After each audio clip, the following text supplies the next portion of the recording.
Halo Misi, pada kesempatan kali ini saya akan mempresentasikan mengenai ujian tengah semester saya atau ujian deskriptif statistik dan convex alpha sesuai dengan kuesioner yang telah saya berikan.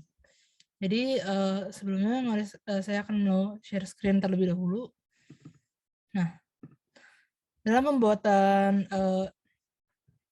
kuesioner ini kita menggunakan topik makanan, yaitu atau jasa layanan antar makanan. Karena kami ingin mengetahui apakah anak-anak UPH ini lebih sering memesan makanan atau minuman di jasa layanan antar makanan ini. Jadi kita menggunakan 10 pertanyaan dan 10 pertanyaan dibuat oleh saya, Chelsea, Garin, dan Felix.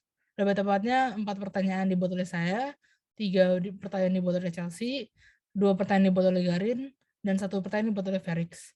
Tapi pertanyaannya tidak urut karena waktu itu kita bikinnya bersama-sama dan kebetulan saya duluan yang bikinnya. Jadi saya harus mereorder lagi di angka 11, 29, 34, sampai 10 dan 7. Nah, baru dari situ kita akan pindah ke Microsoft Forms. Nah, Microsoft Forms ini kita tinggal login terlebih dahulu ke sini. Setelah kita login, baru kita klik New Quiz. Nah, di New Quiz ini kita bisa membuat judulnya terlebih dahulu. Kita tulis quiz seperti lebih suka memesan makanan.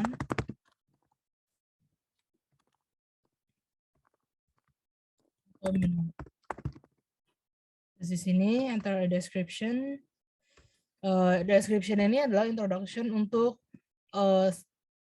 sebelum kuesionernya. Jadi biasanya akan seperti ada kayak halo semua, perkenalan diri seperti kami dari kelompok, text skill kelas A, dan seterusnya. Setelah itu di sini kita juga akan memasukkan skalanya. Skalanya itu seperti option 1 sangat tidak tepat, sangat tidak setuju. Option 2 sangat setuju, tidak setuju. Hingga option 5 nantinya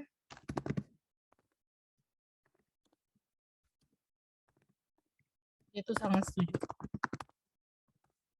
Nah, baru setelah ini kita bisa menambahkan seperti teks ini. Nah, teks, dan kita bisa menambahkan seperti mengisi nama. Nah, di sini kita kan bisa mengisi nama dari responden kita untuk mengetahui siapa namanya, mungkin NIM-nya juga atau jurusan dan angkatannya. Nah, baru setelah itu kita bisa mulai kuesionernya. Tapi ini sebenarnya lebih ke terserah, tidak diharuskan atau required. Cuma pada saat itu kita mau requiredkan, kita menginginkan 4 jawaban ini. Nah, setelah itu kita tinggal masuk ke yang bagian anak panah ke bawah ini, di add new, anak panah, dan ke like art. Nah, di sini kita baru bisa membuat seperti statementnya, 10 statement, di mana kita mengambil statementnya itu dari pertanyaan-pertanyaan yang sudah dibuat ini. Nah, di sini ya mungkin bisa menambahkan info seperti lebih suka pesan makanan.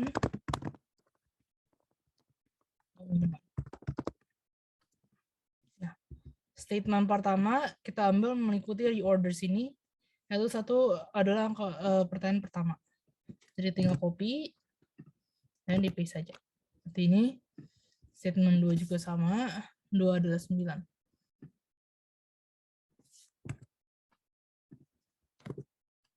Seperti ini sampai ke statement 10. Cuma jika mereka tidak mengisi ini, nanti mereka bisa submit. Nah, biar mereka mengisi, biar responden mengisi pertanyaan-pertanyaan ini, maka kita harus merequiredkan pertanyaan-pertanyaannya. Nah, klik ini. Jika nanti mereka tidak mengisi, maka mereka tidak bisa submit kuesioner mereka ke kami nantinya. Nah, kita klik required. Setelah itu kita boleh masukkan theme. Seperti di sini ada theme awan-awan yang kita pilih di kuesioner kami, dan tinggal di-share saja di sini. Anyone, my only people in my organization can respond, bisa ke anyone can respond, show them URL, tinggal di copy saja. Nah, setelah itu nanti orang-orang akan dapat menjawabnya. Nah, dari sini kita tinggal ke melihat responsnya. Sini sudah ada responsnya dan tinggal di open in Excel. Nah, di sini kita sudah bisa melihat semua hasilnya seperti option 4, 3, dan lain-lainnya, dan tinggal kita kirim ke PIC kedua. Oke, terima kasih Miss telah mendengarkan presentasi dari saya. Halo semuanya, perkenalkan nama saya Chelsea Adeline. Saya di sini sebagai PIC yang kedua akan menjelaskan atau melanjutkan dari PIC yang pertama. Jadi PIC yang pertama tadi telah membuat pertanyaan di Microsoft Form, dan juga di sini ada 10 pertanyaan dan ada 50 responden. Jadi datanya telah kita dapatkan, dan sekarang kita melihat nih ada 10 pertanyaan. Jadi yang di atas ini adalah pertanyaannya. Jadi pertanyaan 1, pertanyaan 2, pertanyaan 3, sampai pertanyaan ke-10. Jadi jangan sampai salah, soalnya ini di bawahnya juga angka-angka semua. Jadi ini bukanlah skalanya, tetapi skala 1 sampai 5-nya, tetapi ini adalah pertanyaannya. Jadi selanjutnya di sini kita akan menjumlahkan si pertanyaannya ini, yang skala 1 sampai 5 tadi kita akan jumlahkan. Jadi cara menjumlahkannya bagaimana sih? Nah, ini di sini kita bisa lihat formulanya. Jadi summary dalam kurung B2 bagi K2. B2-nya itu adalah pertanyaan pertama dan responden pertama sampai ke pertanyaan terakhir responden pertama. Jadi kita akan menjumlahkan skor-skor dari responden pertama ini. Jadi di sini hasilnya adalah 36, dan setelah itu kita copy paste ke bawah sampai responden ke 50. Nah, selanjutnya setelah itu di sini ada di sini kita akan mencari variansnya. Jadi cara mencarinya itu adalah var P dalam kurung B2 bagi B51. Jadi B2 itu pertanyaan pertama dan responden pertama, dan B51 adalah pertanyaan pertama dan responden terakhir atau ke-50. Nah, di sini kita mau mencari berapa sih varians dari pertanyaan pertama gitu. Nah, selanjutnya kita copy paste ke sebelah sampai kita bisa mendapatkan semua hasilnya seperti ini. 0,97 sekian sekian sekian sampai 1,00. Di sini kita telah mendapatkan variansnya. Selanjutnya kita akan ke atas sebentar. Nah, di sini. Jadi di sini adalah jumlah pertanyaannya. Questionnya ada berapa sih gitu. Jadi di sini ada 10 pertanyaan ya, seperti yang telah saya paparkan tadi bahwa ada 10 pertanyaan. Jadi di sini questionnya ada 10, dan selanjutnya kita akan mencari jumlah si variansnya ini yang tadi telah kita cari di bawah. Jadi berapa sih jumlahnya dari varians pertanyaan pertama sampai yang pertanyaan terakhir. Jadi caranya adalah sum dalam kurung B52 bagi K52. Jadi B52 itu varians yang pertanyaan pertama sampai ke K52 varians pertanyaan terakhir. Nah, setelah kita jumlahkan, hasilnya adalah 9,11. Nah, selanjutnya kita akan mencari variansnya dari total score. Total score-nya yang di sini tadi. Nah, oke, jadi cara mencarinya itu var P dalam kurung L2 bagi L51. Jadi L2 itu total skor responden pertama sampai di L51 itu total skor responden terakhir. Nah, setelah itu, setelah kita mendapatkan total skornya, variance total skornya, sekarang kita akan mencari Cronbach alpha. Jadi Cronbach alpha ini cara mencarinya O2. Jadi O2 tuh jumlah pertanyaannya dalam buka kurung O2 jumlah pertanyaannya per dalam buka kurung jumlah pertanyaan dikurangi 1, O2 kurang 1, tutup kurung lagi, terus tanda bintang di atas atau dikali, dalam kurung 1 dikurang O3. O3 ini si jumlah variansnya ini 9,11, terus kita per O4. Nah, 17,57 tutup kurung. Hasilnya adalah 0,54. Jadi itu dia cara mencari Crown Batch Alpha. Selanjutnya akan dijelaskan oleh teman saya PIC 3. Terima kasih. Selamat pagi Bu. Saya dengan Garin Arya Putra Singgi dengan NIM 0010512101161. Saya dapat bagian PIC 3 dan PIC 5. Untuk yang PIC 3 ini adalah hitungannya dari tabel yang PIC 1. Dalam PIC 3 itu ada mean, median, mode, standard deviation, variances, max, min, range, sum, count, standard error, skewness, kurtosis, confidence interval. Untuk mean rumusnya itu adalah sama dengan average L2 dalam kurung bagi L51 terus tutup kurung. Yang L bagian 2-nya itu adalah jumlah dari keseluruhan tabel kita. Jadi kalau ada 51 orang, kita taruh L51. L2-nya itu dimulai dari 2 karena kita mulai hitungnya itu dari urutan kedua. Untuk mediannya itu rumusnya itu adalah sama dengan median dalam kurung L2 dibagi L51 terus tutup kurung. Kalau bagian mode rumusnya itu sama dengan mode L2 dibagi L51 terus tutup kurung. Standard deviation rumusnya itu sama dengan STDIV dalam kurung L2 dibagi L51. Untuk yang variances, rumusnya itu sama dengan VAR. Semuanya caps, capital. Dalam kurung L2 dibagi L51. Untuk max juga sama dengan caps max dalam kurung L2 dibagi L51 tutup kurung. Untuk yang min rumusnya itu sama dengan min MIN semua caps capital dalam kurung L2 dibagi L51. Terus untuk range itu rumusnya adalah sama dengan O6 min O7. Untuk sumnya itu rumusnya itu adalah SUM.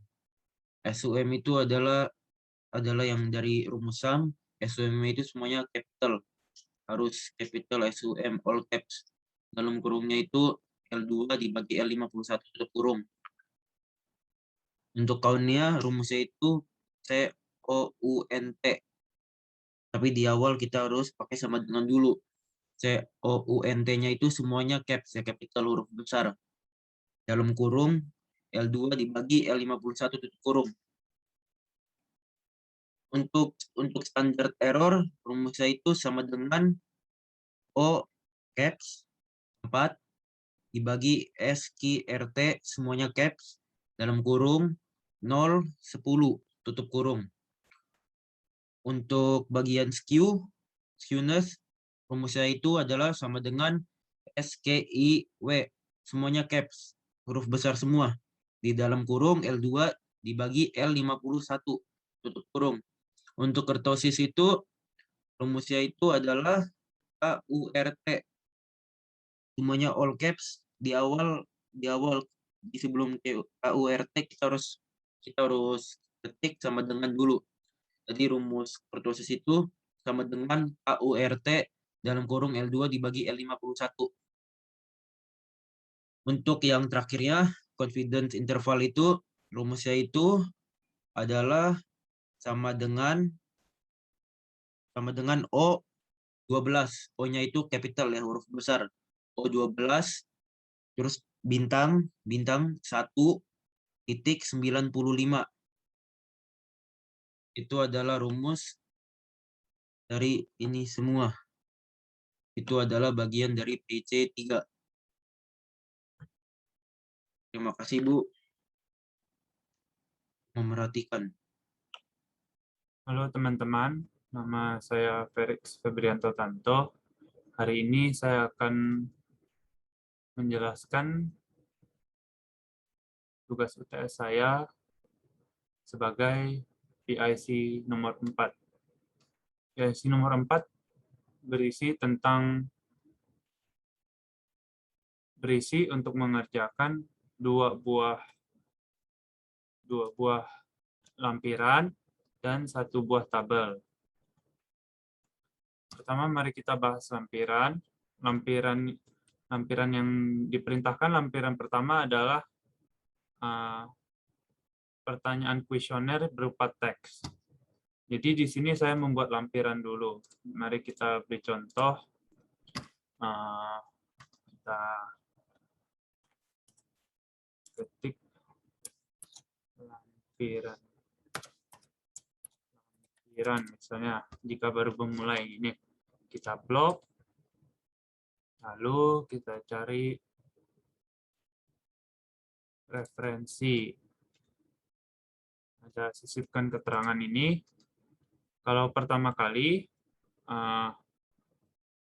di label kalian tidak mungkin ada lampiran, jadi buat label baru, tulis lampiran. Terus kita tulis judul lampirannya, misalnya lampiran jawaban kuesioner. Tuh. Kalau udah, kita tinggal ketik OK, nanti dia jadi lampiran. Ini bisa juga kita setting posisinya, item terpilih di atas ini, lampirannya akan muncul di atas kata lampiran yang sudah kita blok. Jadi di sini nanti ada tulisan seperti lampiran jawaban kuesioner, judulnya begini. Kalau kita pilih di atas, dia akan muncul di atas, kita pilih di bawah, dia akan muncul di bawah. Jika sudah, tinggal OK, maka dia akan muncul nanti. Ini kita hapus. Lalu sama juga dengan lampiran nomor 2, sama dengan proses yang pertama, kita bikin lampirannya dulu. Ini lampirannya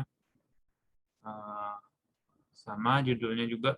Terus ini saya ambil dari hasil dari PIC nomor 1 di Microsoft Forms. Di sini kita bisa lihat responsnya untuk pertanyaan nomor 1 sampai 4 kebanyakan memilih opsi nomor 5, yaitu memilih opsi nomor 5. Lalu di pertanyaan nomor 5 ini kebanyakan memilih opsi nomor 4.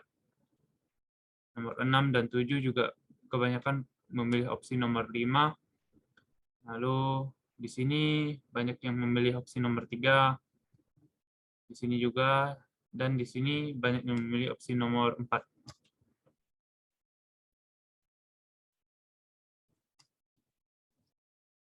Ini hasil reliabilitas internal atau Cronbach Alpha. Kita bisa dapat hasil Cronbach Alpha-nya dari PIC nomor 3. Itu dalam file, dalam bentuk Word. Maksud saya dalam bentuk Excel. Kayak gini. Ini kita tinggal blok ini, lalu copy dan paste di sini di Word-nya. Jadi kita copy dari Excel dan paste di Word-nya. Jadilah dia tabel 3.1. Yang ini jangan lupa untuk di copy juga, lalu tinggal kita paste di bawah karena terpisah. Kita bisa setting ininya, model paste-nya sebentar ya. Model paste-nya. Pokoknya pas kita paste, kita bisa setting, saya beri contoh. Ini kita copy. Kalau kita langsung paste itu hasilnya akan seperti ini. Di sini ada ini, kita tinggal tekan. Kita bisa pilih tabelnya dalam bentuk gimana. Ada berbagai macam tabel. Jadi begitu.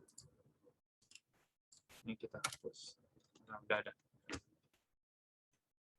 Jadi begitu akan muncul tabel 3.1 ini. Sekian dari saya. Terima kasih. Selamat pagi Bu, ini dengan saya Garin Arya Putra Singgi. Saya bagian PIC 5 juga. Ini akan saya menjelaskan PIC 5.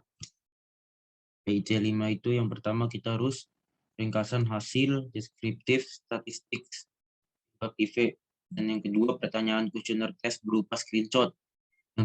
Yang ketiga aktivitas di tim berupa screenshot. NIM saya 0105121061. Yang bagian pertama di PT 5, ya ini adalah ringkasannya. Dari tabel tersebut kita mempertanyakan 51 orang dan semua menjawab, dan dalam tabel tersebut ini adalah hitungannya. Total varian di dalam tabel tersebut adalah 9,11 dari 10 soal. Jadi total varian skor 17,54 dengan Convex alpha 0,54. Dan di bawah ini adalah ringkasan statistik dari tabel Excel. Tabel Excel yaitu yang ini, yang dari PT3. Kita bisa lihat di sini berupa 51 orang yang menjawab dari pertanyaan-pertanyaan kita. Dan kita membuat tabel kayak gini.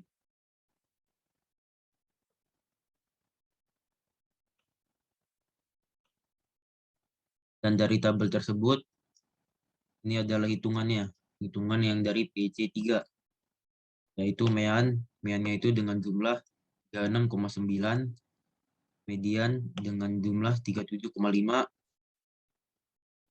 kodenya dengan jumlah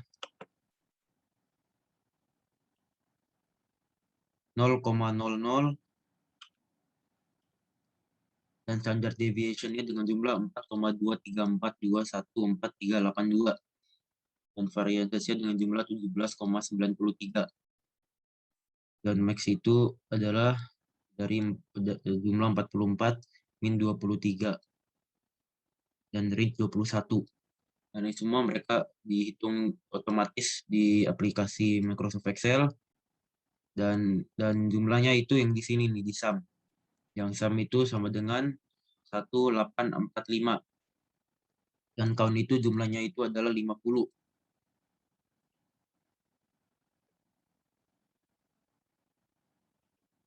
Terus di sini ada standar error-nya juga.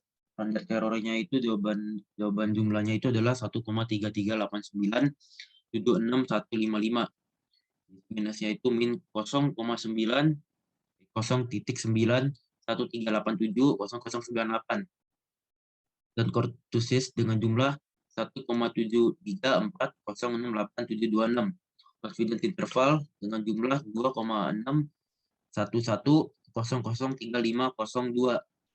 Dan itu saya telah menjelaskan PT 5 bagian 1, yaitu ringkasan hasil deskriptif statistik di bab PIV.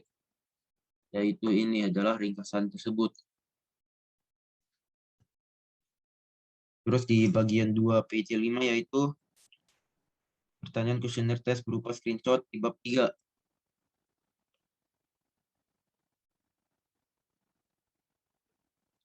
Ini adalah screenshot pertama, ini adalah hasilnya. Yang pertama, yang ini yang kedua, yang ini yang ketiga, yang ini yang keempat, dan ini yang kelima, dan ini yang keenam.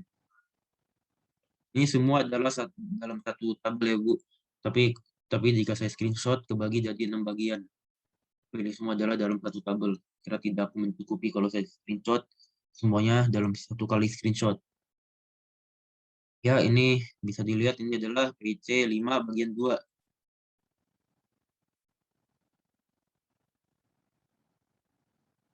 Dan selanjutnya adalah aktivitas di tim berupa screenshot. Ini adalah aktivitas di tim berupa screenshot di mana kita membagi tugas dan kita saling menjelaskan kepada yang mau tanya, yang jika ada kesulitan bagi PT mereka. Sekian dari saya, terima kasih Bu.